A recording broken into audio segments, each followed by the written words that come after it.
Au moment des règles, l'utérus, parfois, il se contracte un peu trop fort, et c'est grâce à l'ocytocine qu'il va se contracter. Oui. Et donc, ces contractions, ça fait mal. Et bien là, la mélisse, par ses propriétés anti-ocytociques, va apaiser la venue des règles. Routines et rituels, le rendez-vous métamorphose du vendredi qui transforme le quotidien. En début d'année, on prend souvent de grandes résolutions. Mieux manger et reprendre soin de soi. Mais on sait aussi à quel point il est difficile de s'y tenir. Avec notre partenaire Quintessence, tout devient plus simple. Quintessence est une marque française qui crée des solutions nutritionnelles sur mesure alliant efficacité, naturalité et un vrai plaisir gourmand. J'aime particulièrement aussi leurs bouillons qui soutiennent différents chapitres de votre vie. Le bouillon collagène, le plus concentré du marché, il nourrit la peau et la vitalité de l'intérieur. Le bouillon microbiote, qui est 100% végétal, avec miso, gingembre, shiitake, qui accompagne la digestion et l'immunité. Et le bouillon ménopause, qui aide à traverser en douceur une étape bouleversante du corps féminin.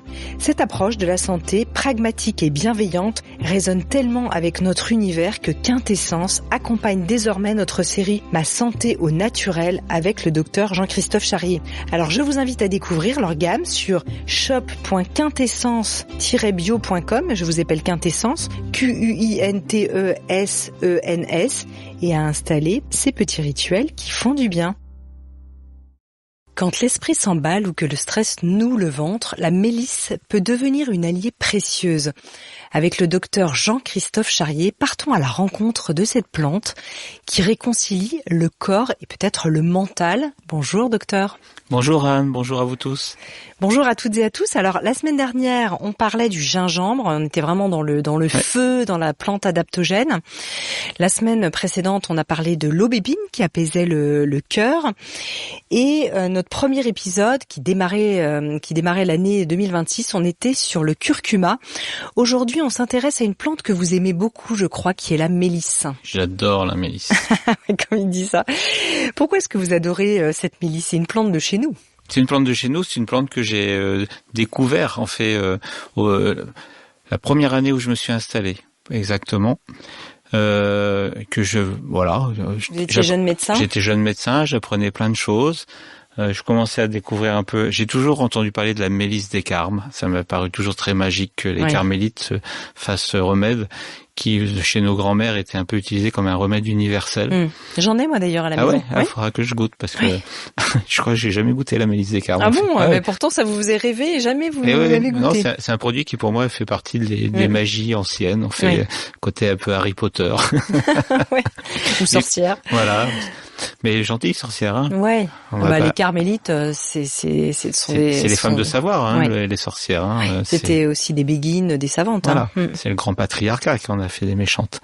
Et les sorcières étaient des femmes savantes. Ouais, ça nous met nous la mélisse là, vous voyez. Et et puis la première année où je me suis installé, j'ai une de mes patientes qui me dit je vais vous offrir un pied de mélisse. Elle me dit, si elle prend dans votre jardin, elle ne le quittera plus jamais. Bon. Donc, elle m'a offert un pied. Je croyais qu'elle allait vous dire, si elle pousse dans votre jardin, je reviendrai vous voir. C'est que vous êtes un bon médecin.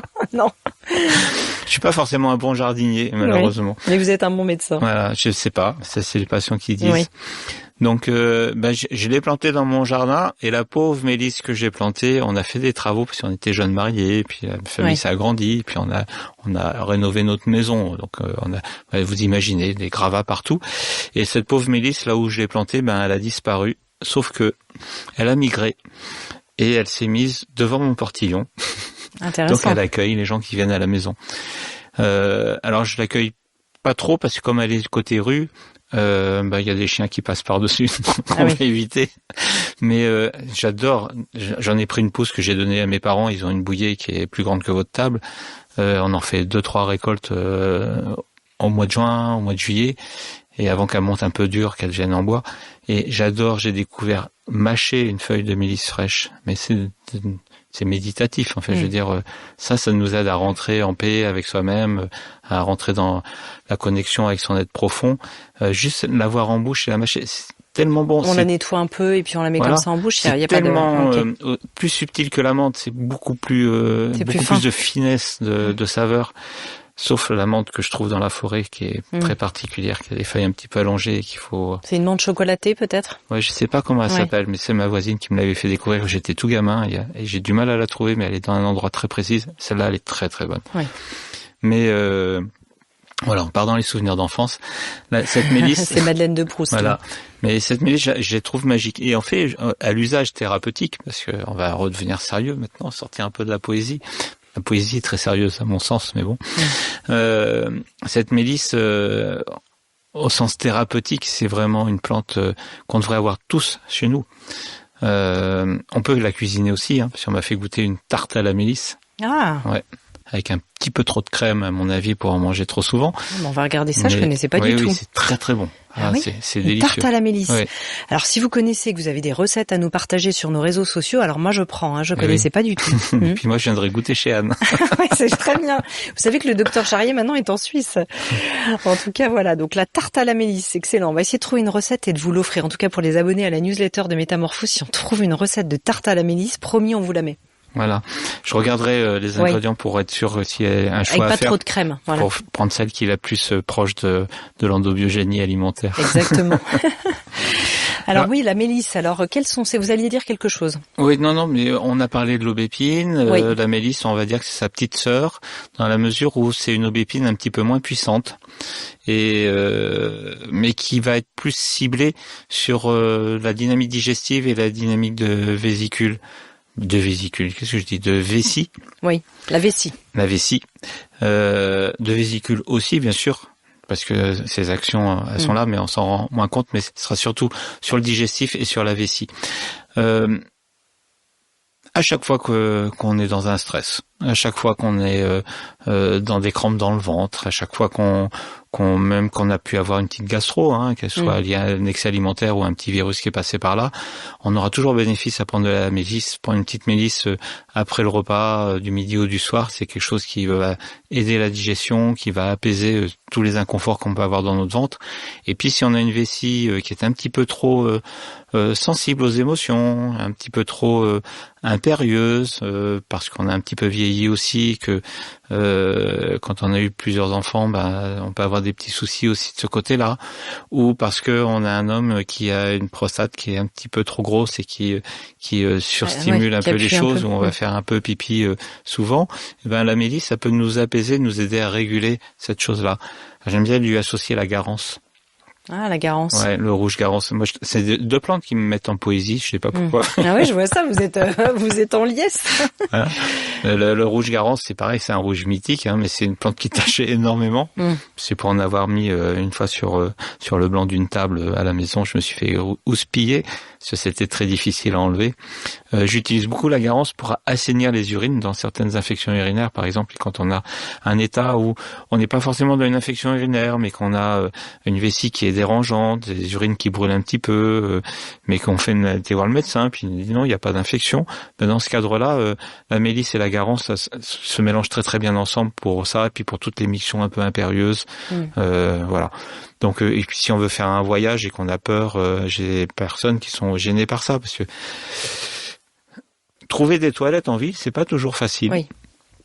Et quand on a des envies un petit peu impérieuses comme ça, qu'on a du mal à retenir, parfois on se prive et du coup on se renferme chez soi. Et ça, c'est un peu dommage. Et la mélisse, là on va pas la prendre en tisane, parce que bien sûr la tisane, on en a parlé plein de fois, ça fait faire pipi, mais on peut l'utiliser en teinture mère. La mélisse, ça peut vraiment nous aider à apaiser notre vessie et aller affronter le monde, justement. Faut savoir que dans la symbolique, en psychosomatique, quand on fait pipi souvent, c'est qu'on a besoin de marquer son territoire. D'accord. Et donc quand on se sent pas dans son territoire, on a besoin de le marquer. Donc on voit nos chiens le font, nos chats le font aussi. Voilà, on n'a pas le même odorat qu'eux. Oui, puis après ça peut devenir une véritable source d'anxiété. Voilà. Moi ça m'est jamais arrivé, mais j'ai connu des personnes dans mon entourage qui avaient cette anxiété, d'aller aux toilettes de manière impérieuse, et donc dès qu'elles partaient en voiture pour un voyage, etc., ça devient une vraie problématique, et des personnes jeunes. Tout à fait. Puis il suffit d'y penser pour pour que ça se passe, quoi. Donc on doit faire un transfert en bus. Est-ce qu'il y a des toilettes dans vos bus? Parce que maintenant il y a des bus qui ont des toilettes, oui. Et puis on arrive et puis les toilettes sont condamnées pour une raison X ou Y. Et alors c'est sûr que le voyage il va être insupportable. Parce que comme on focalise là-dessus, on crée l'envie. Comme elle agit sur l'anxiété, la nervosité, c'est parfait. Ça apaise tout ça. Oui. Donc c'est vraiment une plante de confort de vie en fait. C'est une plante d'apaisement. C'est une plante qui va nous calmer dans nos peurs et dans nos colères aussi, je pense. Alors ça c'est intéressant, et du coup plutôt sous quelle forme? Vous avez parlé de la teinture mère, évidemment ceux qui aiment les infusions, les tisanes, pas de problème, mais là ça dépend justement, si vous faites déjà pipi assez souvent, c'est pas la peine d'en abuser. On parle de quoi? De macérat, de teinture mère, de bourgeon là? Alors, ou pas du tout? Plutôt en teinture mère, et puis on peut la trouver chez certaines spécialités sous forme de poudre. Donc en gélule ou en comprimé aussi, ça se trouve. En huile essentielle, ça coûte excessivement cher. D'accord. Il y a eu une flambée du cours de l'huile essentielle de mélisse. C'est surprenant pour une plante qui pousse facilement chez nous, mais en fait les principaux producteurs d'huile essentielle de mélisse, il semblerait qu'ils soient au Canada. Et il semblerait que ce dont on m'a dit, il y a eu un engouement de l'industrie, de la parfumerie pour l'essence de mélisse. Et c'est une des raisons pour lesquelles le prix a flambé, parce que quand vous avez un produit, qu'on vous achète tout, vous le vendez au meilleur prix, bien évidemment. Moi, j'avoue que je la mélange un petit peu parfois avec le tilleul ou la verveine. Ouais, c'est une bonne synergie. La camomille peut être bienvenue aussi. D'accord. Une dynamique camomille-mélisse, c'est très bien aussi.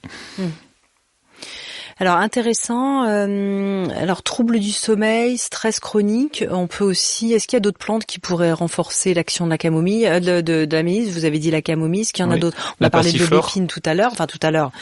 Il y a 2 semaines. C'était pas tout à l'heure. C'était il y a un petit moment. Non mais vous en avez reparlé. On en a reparlé au début. Tout à l'heure.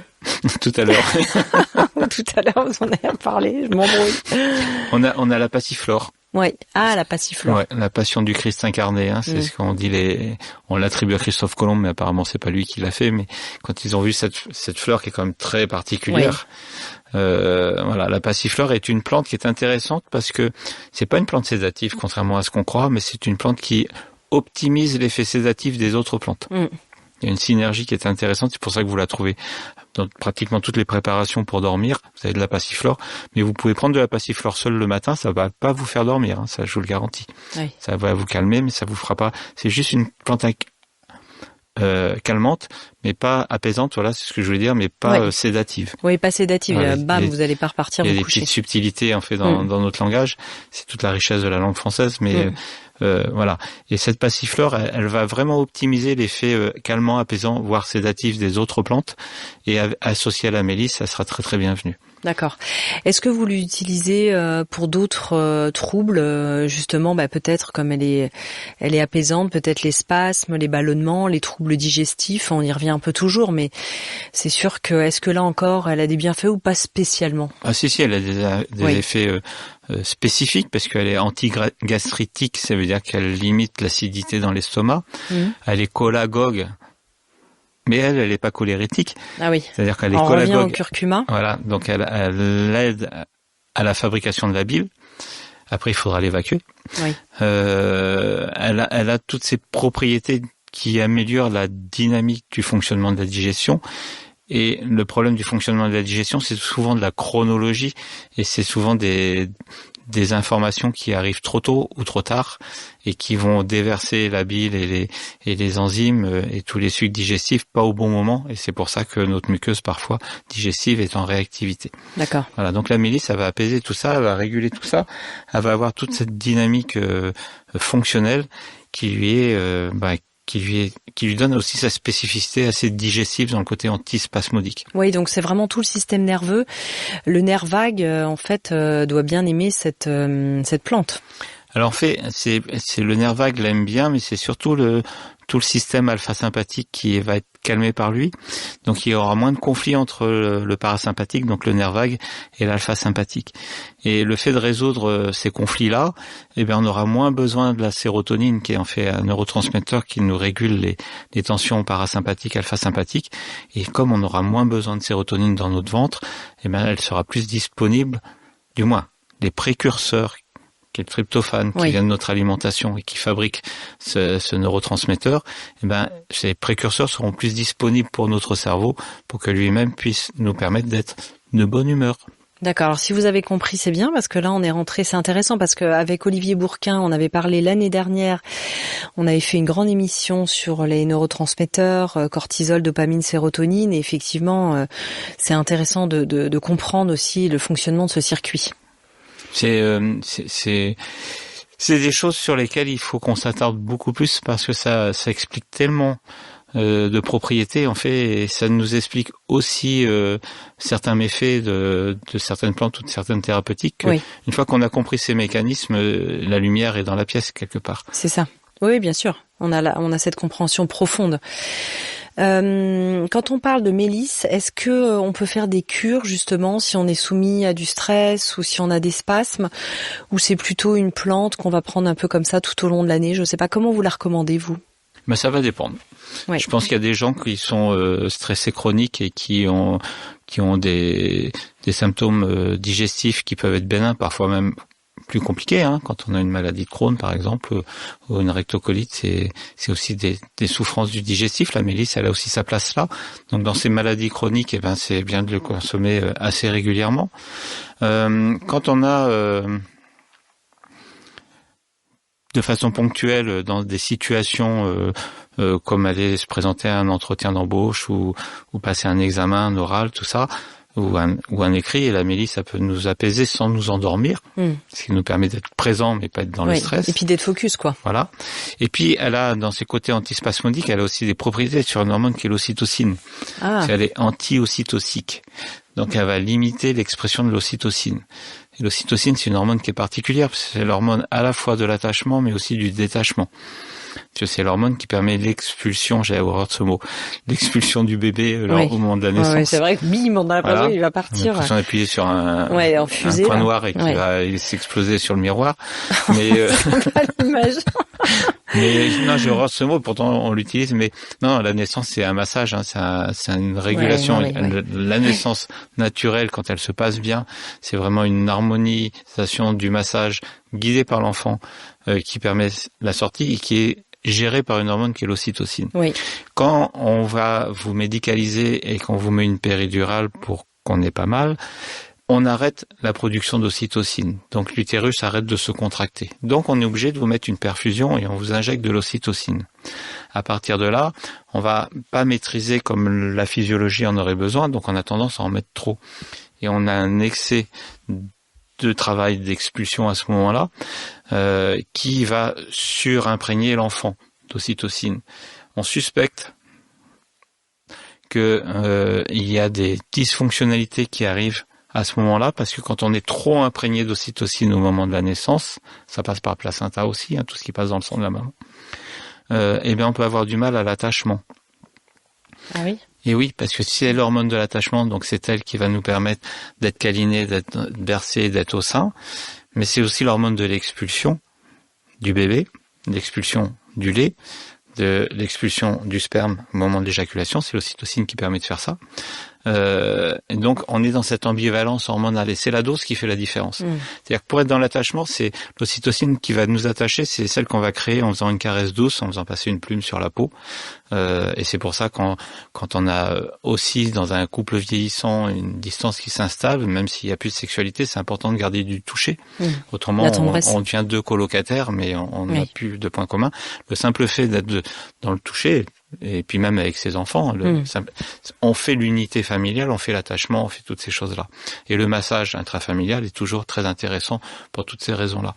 Mais c'est aussi cette hormone qui nous a permis de nous séparer de notre maman et qui va peut-être nous permettre aussi toute cette dynamique. Tout ça pour dire. Non, mais c'est hyper intéressant. Franchement, j'ignorais ça. C'est vrai que c'est passionnant. Tout ça pour dire que au moment des règles, votre utérus, parce que moi j'en ai pas. Notre utérus, vous allez dire oui. Au moment des règles, l'utérus parfois il se contracte un peu trop fort, et c'est grâce à l'ocytocine qu'il va se contracter. Oui. Parfois il y a un caillot qui bouche un peu la sortie, donc il faut accoucher le caillot, hein, ça on le dit comme ça. Et donc ces contractions ça fait mal. Et bien là la mélisse, par ses propriétés anti-ocytociques, va apaiser la venue des règles. Ah, c'est intéressant. Et les amis qui nous écoutez, vous révisez vos cours de médecine, là. Hein. J'espère que vous prenez des notes en même temps. Donc, c'est en ça que c'est une plante qui est quand même extraordinaire, parce que c'est vraiment la plante de l'apaisement à la fois du mental, mais aussi du corps, oui. Et dans les souffrances du corps qui sont liées au stress, mais aussi parfois simplement à une physiologie qui, chez certaines, peut poser problème. Oui. Quand vous parliez de l'expulsion, j'avais envie de citer ce merveilleux livre tellement poétique sur le sacre de la naissance de Frédéric Le Boyer, qui m'a beaucoup inspiré au moment des naissances, enfin des grossesses et des naissances de mes filles. Et on n'est pas contre la péridurale, hein, c'est pas ce qu'on dit. Hein. C'est-à-dire qu'on sait que voilà, il peut y avoir des souffrances ultimes et que c'est aussi des choix personnels, etc. Il n'y a aucun problème là-dessus, mais il faut juste comprendre ce qui se passe au niveau physiologique des choses. Moi, j'adore... Maintenant, ils peuvent doser d'ailleurs les péridurales. On peut aussi demander. Ça peut faire partie du plan de naissance. Hein, de dire, écoutez, moi, je veux avoir quand même des sensations, etc. Alors, on va gagner de toute façon au fur et à mesure des années de la performance et de la qualité en fonction de ce que chacun va pouvoir réclamer ou dire. Et à partir de là, effectivement, si on veut être un bon centre d'accompagnement à la naissance et qu'on est à l'écoute des jeunes mamans, eh bien, toute la technicité qu'on peut avoir, on va l'apporter pour le confort de tout le monde. Moi, j'ai beaucoup aimé la description qu'a fait Alejandro Jodorowsky dans Les Évangiles pour guérir, où à un moment donné il parle de la naissance du Christ et où il se moque un petit peu du Moyen-Âge, où on disait que la Vierge étant vierge, le Christ était sorti par son nombril ou par son oreille. Et là, à un moment donné, il écrit ce qu'est le massage de la naissance, en fait, avec tout l'accompagnement, l'utérus, tout ça. Et quand on a fait ses études de médecine, on voit toujours ça un peu froid, parce qu'on l'a appris de façon technique, tout ça. Et voir quelqu'un qui met la poésie là-dedans, c'est quelque chose qui est très humain. Enfin, je veux dire, ça m'a émerveillé dans mon humanité là-dessus. Et si vous avez envie d'écouter Jodorowsky dans Métamorphose avec son épouse, n'hésitez pas à réécouter l'émission enregistrée il y a à peu près 1 an et demi. Voilà, c'était merveilleux de rencontrer cet immense personnage. Alors, pour finir sur la mélisse, on arrive à la fin de cette émission. Docteur Charrier, est-ce qu'il y a des contre-indications, des interactions, précautions à prendre ? Peut-être l'hypothyroïdie, traitement pour la thyroïde, je sais pas. Voilà, est-ce que... Alors, elle a des propriétés régulatrices de la TRH, c'est pour ça que... Oui. Voilà, j'en ai pas parlé, mais c'est par ce biais-là qu'elle a un impact sur notre psychisme, sur la TRH, qui est une hormone hypothalamique, donc qui est au-dessus de l'hypophyse et qui est plutôt une neurohormone, a une action importante sur le fonctionnement de notre psyché. La mélisse, elle est trop subtile pour pouvoir créer des problématiques, en fait. D'accord. Donc, en fait, franchement, pour qu'on ait des problèmes de thyroïde avec la mélisse, pour qu'on ait des problèmes d'intolérance avec des médicaments avec la mélisse, je pense qu'il faudrait prendre des tonnes de mélisse. D'accord. Bon, on est rassurés. Merci beaucoup. En tout cas, peut-être en conclusion, voilà, cette plante, on l'a bien compris, qui apaise vraiment notre système nerveux global, qui lutte contre le stress, favorise le sommeil. On a parlé de la digestion, des spasmes, des ballonnements, voilà. Et puis à l'instant, évidemment, vous avez reparlé de son rôle aussi sur l'apaisement du système hormonal. Donc c'est important de le rappeler, y compris la psyché. À moins que vous ayez autre chose à dire, la semaine prochaine, on se retrouve, on va parler de l'ortie. Alors moi, c'est une plante que ça pique. Alors moi, je suis tombée dans un champ d'ortie quand j'étais enfant, j'en ai un très mauvais souvenir, et pour autant, j'aime beaucoup cette plante et je la consomme parce qu'elle a d'énormes vertus. Elle pousse aussi dans nos régions. Elle a sauvé des vies. Elle a sauvé des vies. Ben voilà, vous allez nous expliquer tout ça. On se retrouve la semaine prochaine. Je rappelle que la semaine dernière, on a parlé du gingembre. Voilà, avec ce feu du gingembre et de ses bienfaits. Si vous ne nous avez pas écouté, en tout cas, n'hésitez pas. Et la semaine prochaine, on se retrouve, Docteur Charrier, pour notre dernier épisode de cette belle série de janvier au sujet de l'ortie. À très vite. À très vite. Merci. Pour aller plus loin, vous pouvez retrouver de nombreux conseils de santé naturelle dans les ouvrages du Docteur Charrier. Notamment, je vous rappelle le livre que nous avons publié aux éditions Erol, qui est tiré de la série culte des podcasts avec le Docteur Jean-Christophe Charrier. Mes remèdes phyto, troubles digestifs, rhume, fatigue, une bible pour se soigner au quotidien. Grâce aux remèdes naturels, et allez également sur le site de l'IEMPI que dirige le Docteur Jean-Christophe Charrier. À bientôt. Métamorphose, le podcast qui éveille la conscience.